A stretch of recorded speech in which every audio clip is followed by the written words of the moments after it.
എന്താ പറയാനില്ല ഇത്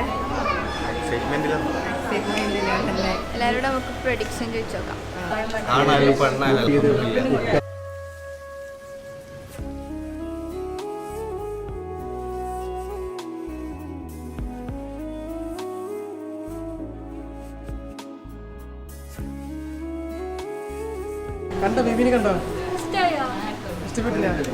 അപ്പൊ ഗൈസ്, ഇന്ന് മുഫീദ് ഉപ്പയാവാൻ പോകുന്ന ഒരു ദിവസമാണ് കേട്ടാ.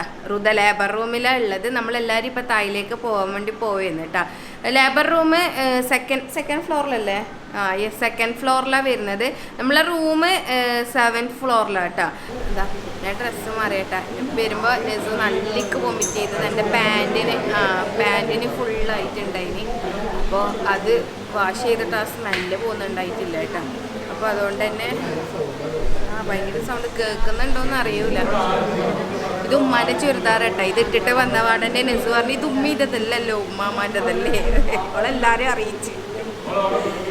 ഇവിടെ അടുത്ത് തന്നെയാണ് കേട്ടോ ഡോക്ടറെ റൂം വരുന്നത്. ഇതാണ് ഡോക്ടർ നല്ലതാട്ടോ. ഇവിടെ അടുത്ത് തന്നെയാണ് ഡോക്ടറെ റൂമും അവിടെ തന്നെയാണ് ലേബർ റൂമും വരുന്നത്.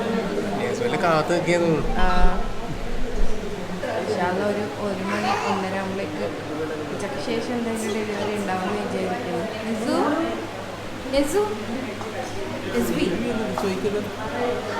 എന്തിനാ വന്നേ? ബേബിനെ കാണാനാ? എന്താ പറയാനില്ല ഇത് എക്സൈറ്റ്മെന്റിലാണല്ലേ. പിന്നെ ഇതാ മൂത്താട്ട് ഇതാ. പിന്നെ നിങ്ങാരാണ്? നിങ്ങാരാ?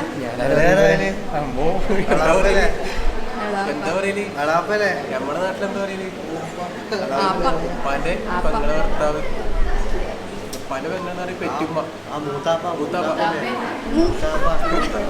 ഞാൻ ഓൾറെഡി പറയും കൂട്ടാട്ടിയാണ്. ഞാനേ ആന്റി. നീ ആദ്യമായിട്ടാണ് ഒരു പെറ്റുമ്മയാണ്. നമ്മളെ കണ്ണൂര് പെറ്റുമ്മ എല്ലാരും എക്സൈറ്റ്മെന്റിലായിട്ടാണ്. 2 പേഷ്യൻ്റ് ആണെന്ന് തോന്നുന്നില്ല അല്ലേ? 2 ആളെ എന്തോന്നും ഡെലിവറി ചെയ്യാനെങ്കിലും. ഞാനുണ്ടാകുമ്പോ 2 ആളെ. ഇന്നലെ 3 ആളത് ഉണ്ടായിരുന്നല്ലോ ഡെലിവറി. ഗൈസ് ഇപ്പൊ 12:54 ഏകദേശം 1 മണിയാവാനായി. നമ്മൾ 4 മണിക്കൂറായിട്ടാണ് വെയിറ്റ് ചെയ്യുന്നത്. ഓരോരാളെ വരുന്നത് കാണുമ്പോ എന്തായി ഇപ്പൊ ചോദിച്ചിട്ടുണ്ടായി. ഇപ്പൊ പറഞ്ഞാക്ക് നല്ല പെയിനായി കരയെന്ന് പറഞ്ഞു. പാവം. ഇൻഷാല്ലാ അടുത്ത് തന്നെ ഉണ്ടാവും ഡെലിവറി. ഒരു 2-3 മണിക്കൂറിൻ്റെ ഉള്ളിൽ ഉണ്ടാവും എന്ന് വിചാരിക്കുന്നു കേട്ടോ. നമ്മളെല്ലാവരും വെയിറ്റിങ്ങിലാണ്. അപ്പോൾ ഗൈസ്, ഇതാണ് അഗാരയുടെ സ്റ്റിക്ക് വാക്യൂം ക്ലീനർ കേട്ടോ. ഒരു ബെസ്റ്റ് ഡ്രൈ വാക്യൂം ക്ലീനറാണ് ഇത്. അപ്പോൾ നമ്മുടെ പ്രൊഡക്റ്റ് ഇങ്ങനെ ഒരു ബോക്സിലാണ് കേട്ടോ നമുക്ക് കിട്ടുക. ഇത് നമുക്ക് അൺബോക്സ് ചെയ്ത് ഇതിൽ എന്തൊക്കെയാണ് ഉള്ളത് ഞാൻ കാണിച്ചു തരാം. ഒരു crevice nozzle 2-in-1 multi purpose brush, filter, wall bracket, mattress brush, motorised brush, ഒരു ട്യൂബ്, ചാർജർ, പിന്നെ നമ്മളെ മെയിൻ യൂണിറ്റും. ഇനി ഇതിന്റെ ഫീച്ചേഴ്സ് എന്തൊക്കെയാണെന്ന് നോക്കാം. ഇതാണ് നമ്മളെ മെയിൻ യൂണിറ്റ് വരുന്നത്. 400 വാട്ട്സ് പവർഫുൾ ബ്രഷ്ലെസ് DC മോട്ടറാണ് ഇതിൽ വരുന്നത്. അതുപോലെ തന്നെ 25 kps സക്ഷൻ പവറും വരുന്നുണ്ട്. ഈ ഒരു വാക്യൂം ക്ലീനർ നമുക്ക് ഓൺ ചെയ്യാൻ വേണ്ടിയിട്ട് ഈ ഒരു ബട്ടൺ ജസ്റ്റ് ഒന്ന് പ്രസ് ചെയ്താൽ മതി. ഈ ഒരു സിംഗിൾ ക്ലിക്കിൽ തന്നെ നമുക്ക് ഓഫ് ചെയ്യാനും ഓൺ ചെയ്യാനും വേണ്ടി പറ്റും. ഇതിൽ 3 അഡ്ജസ്റ്റബിൾ സക്ഷൻ മൂഡാണ് വരുന്നത്. Low, medium, high. ഇതിന്റെ ബാക്കിലുള്ള ഈ ഒരു ബട്ടൺ പ്രസ് ചെയ്തതിനാൽ നമുക്കത് ചേഞ്ച് ചെയ്യാൻ വേണ്ടി പറ്റും. ഡസ്റ്റ് കളക്ട് ചെയ്യാനുള്ള ഈ ഒരു ബിന്നിന്റെ കപ്പാസിറ്റി 0.5 ലിറ്റർ ആണ്. അതുപോലെ തന്നെ അത് ട്രാൻസ്പെറന്റ് ആയതുകൊണ്ട് അതിൽ എത്രത്തോളം വേസ്റ്റും കാര്യങ്ങളൊക്കെ ഉണ്ടെന്ന് നമുക്ക് കൃത്യമായിട്ട് കാണാൻ വേണ്ടി പറ്റും. പിന്നെ ഇത് ചാർജ് ചെയ്യാൻ വേണ്ടിയിട്ട് നമുക്ക് ഇതിന്റെ ബാറ്ററി വേറെ തന്നെ എടുത്ത് മാറ്റിയിട്ട് നമുക്ക് ചാർജ് ചെയ്യാൻ വേണ്ടി പറ്റും. ഈ മെഷീൻ എല്ലാ സ്ഥലത്തേക്കും എടുത്ത് പൊക്കി കൊണ്ടുപോകേണ്ട ആവശ്യമൊന്നും വരുന്നില്ല. അപ്പൊ ഇതാണ് എക്സ്റ്റൻഷൻ ട്യൂബ്. ഇത് മെറ്റൽ ബിൽഡ് ആണ് കേട്ടോ. ഇത് നമുക്ക് ഈ വാക്യൂം ക്ലീനറിന്റെ ലെങ്ത് കൂട്ടാൻ സഹായിക്കുന്ന ഒരു സാധനമാണ്. ഇതാണ് മോട്ടറൈസ്ഡ് ആയിട്ടുള്ള ബ്രഷ് വരുന്നത്. ഇത് വെച്ചിട്ട് നമുക്ക് ടൈൽസ് അല്ലെങ്കിൽ ഹാർഡ് ആയിട്ടുള്ള സർഫേസ് അതുപോലെ തന്നെ കാർപ്പറ്റ് ഒക്കെ ക്ലീൻ ചെയ്യാൻ വേണ്ടി പറ്റും. അതുപോലെ തന്നെ നമുക്ക് ഇരുട്ടായിട്ടുള്ള സ്ഥലങ്ങളിലൊക്കെ പോയി കഴിഞ്ഞാൽ ക്ലീൻ ചെയ്യാൻ വേണ്ടി ഇതിന്റെ മുന്നിൽ തന്നെ നമുക്കൊരു ചെറിയൊരു LED ലൈറ്റും വരുന്നുണ്ട്. 270 ഡിഗ്രി വരെ ഇതിന്റെ ഹാൻഡിൽ നമുക്ക് റൊട്ടേറ്റ് ചെയ്യാൻ വേണ്ടി പറ്റുന്നുണ്ട്. അടുത്തത് വരുന്നത് മാട്രസ് ബ്രഷ് ആണ്. ഇത് വെച്ചിട്ട് നമുക്ക് മാട്രസ്, സോഫ ഒക്കെ ക്ലീൻ ചെയ്യാൻ വേണ്ടി പറ്റും. ഈ ഒരു ബ്രഷിന് നമുക്ക് മോട്ടർ വരുന്നുണ്ട്. ഇത് ക്രെവിസ് നോസിലാണ്. ഇത് വെച്ചിട്ട് നമുക്ക് ഈ മൂലയൊക്കെ ക്ലീൻ ചെയ്യാൻ വേണ്ടി പറ്റും. ഡോറിന്റെ മൂല അല്ലെങ്കിൽ അല്ലെങ്കിൽ സ്റ്റെയറിൻ്റെ മൂല, ഈ മാർബിളിൻ്റെ സൈഡും കാര്യങ്ങളും അങ്ങനെയുള്ള കാര്യങ്ങളൊക്കെ നമുക്ക് ക്ലീൻ ചെയ്യാൻ വേണ്ടിയിട്ട് ഈ ഒരു സാധനമാണ് നമ്മൾ യൂസ് ചെയ്യുക. അടുത്തത് 2-in-1 മൾട്ടി പർപ്പസ് ബ്രഷ് ആണ്. ഇത് യൂസ് ചെയ്തിട്ട് നമുക്ക് സോഫ്റ്റ് ആയിട്ടുള്ള സർഫീസും അതുപോലെ തന്നെ ഹാർഡ് ആയിട്ടുള്ള സർഫീസും ക്ലീൻ ചെയ്യാൻ വേണ്ടി പറ്റും. നമ്മൾ ഈ ടേബിള് അല്ലെങ്കിൽ ലാപ്ടോപ്പിൻ്റെ ഏരിയ അതൊക്കെ നമുക്ക് ക്ലീൻ ചെയ്യാൻ വേണ്ടി ഈ ഒരു സാധനം യൂസ് ചെയ്താൽ മതി. ഇപ്പം നമ്മൾ ഈ ഒരു വാക്യൂം ക്ലീനർ നമുക്ക് ക്ലീൻ ചെയ്യാൻ വേണ്ടിയിട്ട് ഈ ഒരു ബട്ടൺ ജസ്റ്റ് മുന്നോട്ടേക്ക് പ്രസ് ചെയ്തതിനാൽ നമ്മൾ ഈ ഒരു വേസ്റ്റ് പിന്നെ സെപ്പറേറ്റ് ആയിട്ട് വരും. അതെടുത്തിട്ട് നമുക്ക് ഇതിൻ്റെ മുകളിൽ ഒരു പുഷ് ബട്ടൺ ഉണ്ട്, അതും കൂടി ക്ലിക്ക് ചെയ്തതിന് ശേഷം നമുക്ക് ഇതിൻ്റെ വേസ്റ്റും കാര്യങ്ങളൊക്കെ പുറത്തേക്ക് കളയാം. അപ്പോൾ എന്തുകൊണ്ടും ഒരു ബെസ്റ്റ് ആയിട്ടുള്ള ഡ്രൈ വാക്യൂം ക്ലീനർ തന്നെയാണ് കേട്ടോ നമ്മൾ ഈ അഗാരുടെ സ്റ്റിക്ക് വാക്യൂം ക്ലീനർ. അപ്പോൾ ഇത് വാങ്ങിക്കാനുള്ള ലിങ്കും കാര്യങ്ങളൊക്കെ ഞാൻ താഴെ കൊടുക്കാം, നിങ്ങൾ കയറി ചെക്ക് ചെയ്ത് നോക്കാം. എല്ലാവരോടും നമുക്ക് പ്രൊഡിക്ഷൻ ചോദിച്ചു നോക്കാം. പ്രൊഡിക്ഷൻ പറയൂ. പ്രൊഡിക്ഷൻ ബോയ് ആയിരിക്കും. പ്രൊഡിക്ഷൻ പറയൂ. ബോയ് പ്രൊഡിക്ഷൻ ബോയ് കണ്ണിലും വെള്ളം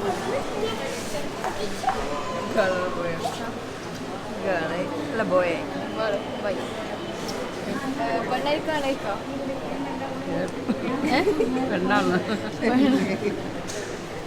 രീതി പറ. പെണ്ണായിരിക്കും ആണായിരിക്കോ? ഞാൻ ആണായിരിക്കുന്ന വിചാരിക്കുന്നത്. ഞാനും ആണാന്നാ വിചാരിക്കുന്നത്. ഉമ്മ ഫോണില്ലാതെ ഉമ്മ പറയും രണ്ടായാലും കുഴപ്പമില്ല. അല്ല എന്തായാലും കുഴപ്പമൊന്നുമില്ല. എന്തായാലും കുഴപ്പമില്ല. അൽഹംദുലില്ലാ സുഖമായിട്ട് എല്ലാവരും ആണ്. എല്ലാവരും ആണില്ല. ഉമ്മ ആണെന്ന് പറഞ്ഞോ? ആണ്. എല്ലാവർക്കും ആണെന്നില്ല. ഭൂരിഭാഗം ആൾക്കാരും പോയി. എല്ലാവരും പോയി ഒരു ഉമ്മ മാത്രം കേട് പറഞ്ഞു, ബാക്കി എല്ലാവരും പോയോ. ഇവിടെ ഒരാളിപ്പൊ കയറിയോ കണ്ണത്തില്ല വെള്ളം വരുന്ന സൂം ചെയ്തെടുക്കടാ. അതെല്ലാരും അങ്ങനെ തന്നെയാണ്.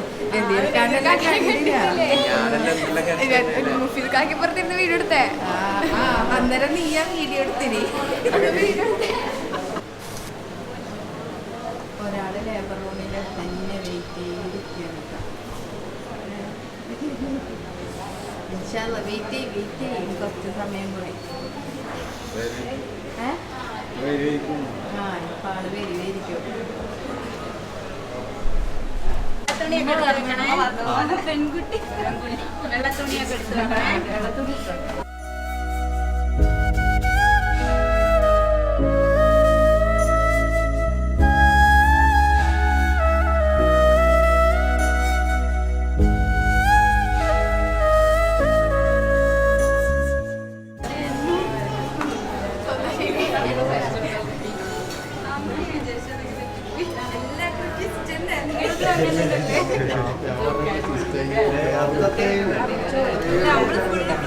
നമുക്ക് ഏതായാലും കുഴപ്പമില്ല. ആണായാലും പെണ്ണായാലും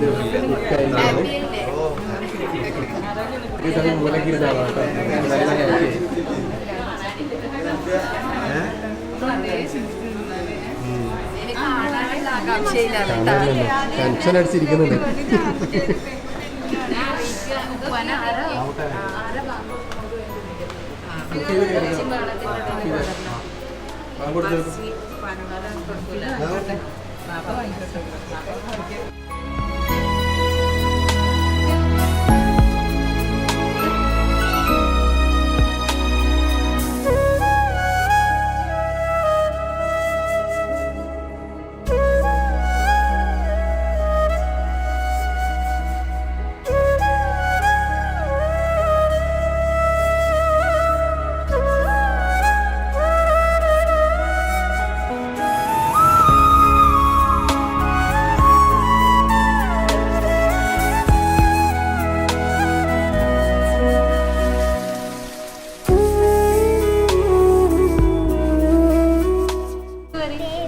മോള് കണ്ടില്ലേ?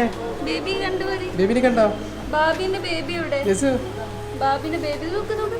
നോക്ക്. കണ്ടോ? ബേബിനെ കണ്ടോ? ഇഷ്ടായോ? ഇഷ്ടപ്പെട്ടില്ല?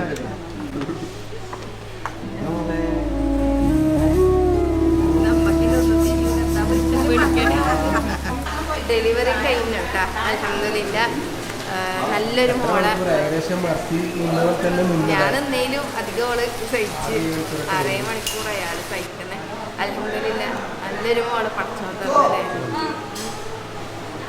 പിന്നെ ആദ്യം കുറച്ച് ടൈം ഇങ്ങനെ പോകുന്നു, പിന്നെ ഓളെ സൗണ്ടെല്ലാം കേട്ടാൽ ഭയങ്കര ഇമോഷണൽ ആയിരുന്നു എല്ലാവരും. പിന്നെ ഡെലിവറി ആയി എന്ന് പറഞ്ഞ സമയത്ത് എല്ലാവർക്കും ഭയങ്കര സന്തോഷം. എന്താ പറയുക, മുഫീദെല്ലാം ടെൻഷനായ ഒരു സൈഡായില്ലേ. ആരും ഫുഡൊന്നും കഴിച്ചിട്ടില്ല. ഈ ബഹളം ഫുള്ള് നമ്മളെ ആൾക്കാരതാട്ടാ. എല്ലാവരും ഫോൺ വിളിക്കുന്ന തിരക്ക്, അങ്ങോട്ട് പോകുന്ന തിരക്ക്, ഇങ്ങോട്ട് പോകുന്ന തിരക്ക് തന്നെയാട്ടോ. എല്ലാവർക്കും ഭയങ്കര ഹാപ്പി. ഇതും നമ്മളെ നെസു ബേബിനെ പോലെ ഭയങ്കര ട്വിസ്റ്റായി പോയി കേട്ടാ.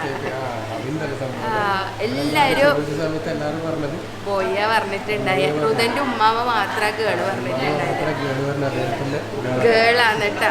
നെസു ബേബിന്റെ അതേ സെയിം ട്വിസ്റ്റായി പോയി. അപ്പൊ ഇനി നമ്മള് എന്താ ചെയ്യാൻ തീർക്കാം. ഇനി ഇവിടുന്ന് പോകണമെന്ന് തോന്നുന്നില്ല നമുക്ക്. നമുക്ക് ബേബിനെ കണ്ടാൽ മതി എന്നുള്ള രീതിയിലല്ലേ ബേബീസിനെ. അപ്പൊ നമുക്കില്ലേ താഴെ പോയിട്ട് നമുക്ക് കുറച്ച് സാധനങ്ങൾ വാങ്ങിക്കാനുണ്ട്. വാങ്ങിച്ചിട്ട് നമ്മളിപ്പോൾ റൂമിലേക്ക് പോയത് അനീസ് ബേബിനൊന്ന് ഫ്രഷ് ആക്കണം, ഡ്രസ്സെല്ലാം ചേഞ്ച് ചെയ്ത് കൊടുക്കണം. ഇവിടെ നിന്ന് അങ്ങനെ മുഷിഞ്ഞിട്ടാണ് ഉള്ളത്. അതിനൊന്ന് ഫ്രഷ് ആയിട്ടാകുമ്പോൾ ജസ്റ്റ് നമുക്ക് പുറത്ത് പോയിട്ട് എന്തെങ്കിലും ചായ അങ്ങനെ എന്തെങ്കിലും കുടിക്കാല്ലേ.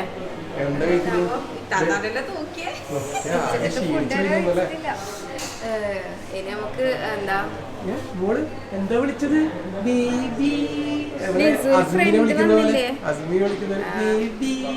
ഫ്രണ്ട് ഒന്നില്ലേ നെസുവിനെ പോലെ ബേബി. അങ്ങനെ മർസി ആദ്യമായിട്ട് പെറ്റുമല്ല ആന്റിയാണ്. നമ്മുടെ നാട്ടില് പല പെങ്ങളാ പെറ്റുമ്പോന്ന് വിളിക്കുന്നത്. നിങ്ങളുടെ നാട്ടിൽ എന്താണ്? ആ മോളെ ഗേളാന്ന്. ആ ഗേളന്നെ, ബേബി ഗേൾ. അപ്പൊ ഗൈസ് നമ്മള് ഇന്നലെ രാത്രിത്തെ 2:30 മണിക്കാട്ടാ ഇവിടെ വീട്ടിലെത്തിയിട്ടുണ്ടായത്. നമ്മളെ കണ്ണൂര് സാധാരണ എന്ന് പറഞ്ഞു കഴിഞ്ഞാല് ഡെലിവറി കഴിഞ്ഞ് കുറച്ചൊരു അരമണിക്കൂർ കഴിയുമ്പോൾ തന്നെ ബേബി നമ്മളെ കയ്യിൽ തരും. ഒരു മണിക്കൂർ 2 മണിക്കൂർ കഴിഞ്ഞിട്ട് ഒബ്സർവേഷൻ കഴിഞ്ഞിട്ടാകുമ്പോൾ പേഷ്യൻറ്റിനെ നമ്മൾ പുറത്തിറക്കും. അങ്ങനെയാണ് നമ്മളെ കണ്ണൂര്. പക്ഷേ കോഴിക്കോട് എന്ന് പറഞ്ഞു കഴിഞ്ഞാൽ റുദൻ്റെ 3:45 ഡെലിവറി കഴിഞ്ഞിട്ട് ഏകദേശം രാത്രിത്തെ 9 മണിക്കാട്ടോ അവള് റൂമിലേക്ക് ഷിഫ്റ്റ് ആയിട്ടുണ്ടായത്. അപ്പം അത്രയും ടൈം അവിടെ അവർ ഒബ്സർവേഷനിൽ, അതായത് ലേബർ റൂമിൽ തന്നെയാണ് അവർ. ബേബിനെയും തരൂല, റുദയും അവർ രണ്ടാളും അതിൻ്റെ ഉള്ളിൽ തന്നെ ഉണ്ടായത്. ഉമ്മാനെ പുറത്തിറക്കുന്ന സമയത്തെ കുഞ്ഞിനെയും നമ്മളെ കയ്യിൽ തരുവട്ടാ. അപ്പം നമ്മൾ റൂമിലേക്ക് ഷിഫ്റ്റ് ചെയ്യുന്നവരെ അവിടെ തന്നെ വെയിറ്റ് ചെയ്തു. ബേബിനെയും റുദനെയും ഒന്ന് കണ്ടിട്ട് വരാമല്ലോ, കാരണം അമ്മ പോയിട്ടാകുമ്പോൾ റുദനെ കണ്ടിട്ടുണ്ടായിട്ടില്ല.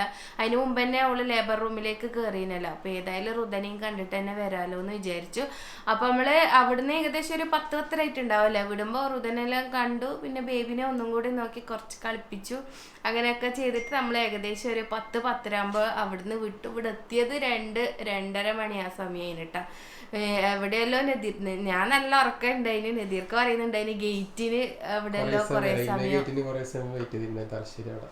പിന്നെ എനിക്ക് കുറച്ച് ഉറക്കം വന്നു, കുറച്ച് സമയം സൈഡ് ആക്കിയിട്ട് കുറച്ച് ഉറങ്ങി. അങ്ങനെയല്ല. പിന്നെന്താ മെയിനായിട്ട് പിന്നെന്താ ബേബിയും ഉമ്മയും സേഫ് ആയിട്ട്. അതന്നെ എല്ലാവർക്കും ഭയങ്കര സന്തോഷായിട്ടാ. ഒന്നാമത് നമ്മളെ മർസീനെ പോലെ തന്നെ എല്ലാരും ബോയ് എന്ന് പറഞ്ഞിട്ട് ബോയ് എന്ന് പറഞ്ഞു കഴിഞ്ഞാല് ഭൂരിപക്ഷാളും, അതായത് ഓള് ആ ഒരു വയറിന്റെ ഇത് കണ്ടിട്ടാട്ടോ എല്ലാരും ബേബി എന്ന് പറഞ്ഞത്. എന്റെ വയറും റുദന്റെ വയറും രണ്ടും ഡിഫറെന്റ് ഉണ്ടായത്. എന്റെ വയറ് എന്ന് പറയുന്നത് ഇവിടുന്ന്, അതായത് ചെസ്റ്റ് കഴിഞ്ഞപാട് തന്നെ തുടങ്ങുന്ന വയറാണ് ഉണ്ടായത്. പിന്നെ റുദന്റെ എന്ന് പറഞ്ഞു കഴിഞ്ഞാൽ ഏകദേശം ഒരു ഇങ്ങനെയുള്ള താഴോട്ടേക്കായിട്ട് വരുന്ന ഒരു വയറാണ് ഉണ്ടായത്. അപ്പൊ എന്റേത് ഗേൾ ആയതുകൊണ്ട് തന്നെ എല്ലാരും പറഞ്ഞ് റുദന്റേത് ബോയ് ഉറപ്പായിരിക്കും, എന്തായാലും റുദന്റേത് ബോയ് ആയിരിക്കും. എല്ലാരും ഗേളാണ് കേട്ടോ ആഗ്രഹിച്ചിട്ടുണ്ടായത്. നമ്മളിവിടെ എല്ലാരും വയറില് അന്ന് എല്ലാരും. പക്ഷെ ഞാൻ ചൈനീസ് കലണ്ടർ നോക്കിയ സമയത്ത് ഗേളാട്ടാ കണ്ടിട്ട് ഞാൻ മുഫീദിനോട് പറഞ്ഞു, മുഫീദെ ഗേളാണ് കാണുന്നതെന്ന് പറഞ്ഞിട്ടുണ്ടായിനി. പക്ഷെ എല്ലാരും ആ ഒരു വയറിൽ അങ്ങ് അതിമറിഞ്ഞ് വിശ്വസിച്ചു അല്ലെ. ഇനി അങ്ങനത്തെ ഒരു കാര്യത്തില് വിശ്വസിക്കുന്ന പരിപാടി ഇല്ല കേട്ടാ. വയറിലൊന്നും ഇരിക്കുന്നില്ല എന്നുള്ളത് ഇപ്പൊ മനസ്സിലായി. രണ്ട് വയറും ഡിഫറെന്റ് തന്നെയാണ് ഉണ്ടായത്. എന്നിട്ടും രണ്ടാക്കും ഗേൾ തന്നെയാണ്. അൽഹംദുലില്ലാ. ഗേളായോണ്ട് എന്നല്ല, ഗേളായാലും ബോയ് ആയാലും ഹാപ്പി തന്നെ. ഗേളായോണ്ട് ഒന്നും ഒന്നും കൂടി ഹാപ്പി ആയി കേട്ടാ. അപ്പൊ നമ്മള് അൽഹംദുലില്ലാ എല്ലാം അടിപൊളിയായിട്ട് കഴിഞ്ഞു. ഇനി കുറച്ച് നാൾ ഏകദേശം നെസ് ചോദിക്കുന്നുണ്ട് കേട്ടാ, ഇനി എപ്പാന്ന് ബേബി വീട്ടിലേക്ക് വരാന്നെല്ലാം ചോദിക്കുന്നുണ്ട്. മുഫീദ് അവിടെ തന്നെ ഉള്ളത്. ഇതുവരെ ഡിസ്ചാർജ് ചെയ്തിട്ടില്ല കേട്ടാ. ബേബിക്ക് ചെറിയൊരു മഞ്ഞയില്ലോണ്ട് വലിയ കാര്യമായിട്ട് മഞ്ഞൊന്നുമില്ല. അപ്പൊ അതുകൊണ്ട് NICU-ലൊന്നും ആക്കിയിട്ടില്ല. അവരുടെ റൂമിൽ തന്നെ ചെറിയൊരു അവരെന്തോ ഒരു സെറ്റപ്പ് ഉണ്ട്, അതിൽ തന്നെയാണ് ബേബിനെ ആക്കിയിട്ടുള്ളത്. അൽഹംദുലില്ലാ നാളെ ഡിസ്ചാർജ് ആവും വിചാരിക്കുന്നുണ്ട് കേട്ടോ. ഒരു ദിവസമേ അതിൽ കിടത്തുണ്ടോ എന്ന് പറഞ്ഞിട്ടുണ്ടായത്. അതുകൊണ്ട് നാളെ ഡിസ്ചാർജ് ആവും ഇൻഷാ അള്ളാ. എല്ലാം കഴിഞ്ഞിട്ട് ബേബിയും ഉമ്മയും വരുമ്പോൾ നമ്മളെ വീട്ടിലേക്ക് ഏകദേശം ഒരു 40 ദിവസം കഴിഞ്ഞിട്ടാകുമ്പോ വരുമായിരിക്കും അല്ലേ? അങ്ങനെയല്ലേ വരാം? അങ്ങനെ തന്നെ വരുത്തുണ്ടാവും. അവിടെ എങ്ങനെയാന്ന് അറിയില്ല. നമ്മളവിടെ എങ്ങനെയാ 40 ദിവസം കഴിഞ്ഞിട്ടാകുമ്പോ ഒരു ദിവസം വീട്ടിലേക്ക് വരുത്തല്ലേ ഇൻഷാ അള്ളാ. ഇനി അങ്ങോട്ട് എന്തെങ്കിലും അപ്ഡേറ്റ്സും കാര്യമെല്ലാം ഉണ്ടെങ്കിൽ നമ്മൾ അറിയിക്കുന്നതായിരിക്കും നിങ്ങളെ കേട്ടാ. അപ്പൊ നമ്മൾ ഈ ഒരു വീഡിയോ ഇവിടെ വൈൻഡപ്പ് ചെയ്യാം. നമ്മൾ നെക്സ്റ്റ് വീഡിയോ ആയിട്ട് വരാം. അതുവരേക്കും ബൈ ബൈ. നദീർക്ക് ബാക്കിലാട്ടോ ഉള്ളത്. ഒരു ബൈ മുന്നിലോട്ട് കേട്ടോ. Bye bye.